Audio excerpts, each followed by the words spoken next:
ഓണത്തെ വരവേറ്റ് beauty silks August 20 മുതൽ September 30 വരെ ബ്യൂട്ടി സിൽക്സ് മിന്നിച്ചോണം. സ്ക്രാച്ച് ആൻഡ് വിന്നില്ല, നറുക്കെടുപ്പില്ല, കൈ നിറയെ വാരിക്കോരി സമ്മാനങ്ങൾ. 3000 രൂപ മുതൽ 6000 രൂപ വരെയുള്ള പർച്ചേസുകൾക്ക് ഡിന്നർ സെറ്റ് 6 പീസ് മഗ്സ്. 6000 രൂപ മുതൽ 10000 രൂപ വരെയുള്ള ഓരോ പർച്ചേസുകൾക്കും അയൺ ബോക്സ്. 10000 മുതൽ 15000 വരെയുള്ള പർച്ചേസുകൾക്ക് പ്രഷർ കുക്കർ. 15000 മുതൽ 20000 രൂപ വരെയുള്ള പർച്ചേസുകൾക്ക് നോൺ സ്റ്റിക് കുക്ക് വെയർ.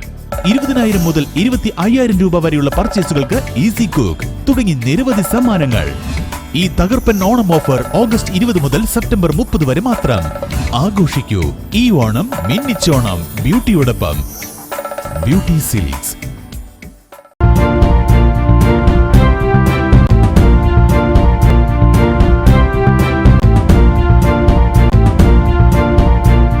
നമസ്കാരം, എനി ടൈം ന്യൂസിലേക്ക് സ്വാഗതം. ഹേമ കമ്മിറ്റി റിപ്പോർട്ടിൽ പ്രതികരണവുമായി നടൻ ജോയ് മാത്യു. സിനിമയിൽ പവർ ഗ്രൂപ്പ് ഉണ്ടെന്ന് നടൻ ജോയ് മാത്യു.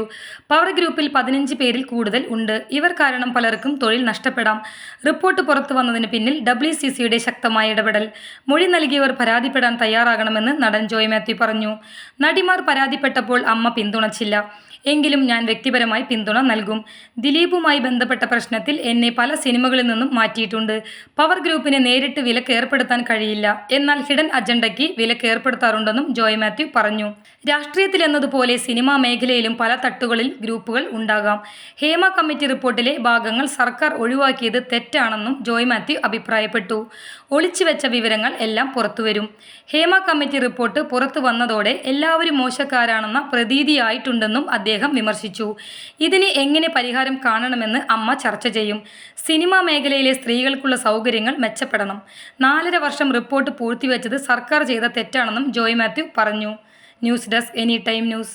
കൂടുതൽ വാർത്തകൾക്ക് ഞങ്ങളുടെ ചാനൽ സബ്സ്ക്രൈബ് ചെയ്യുക, ഫേസ്ബുക്ക് ഫോളോ ചെയ്യുക.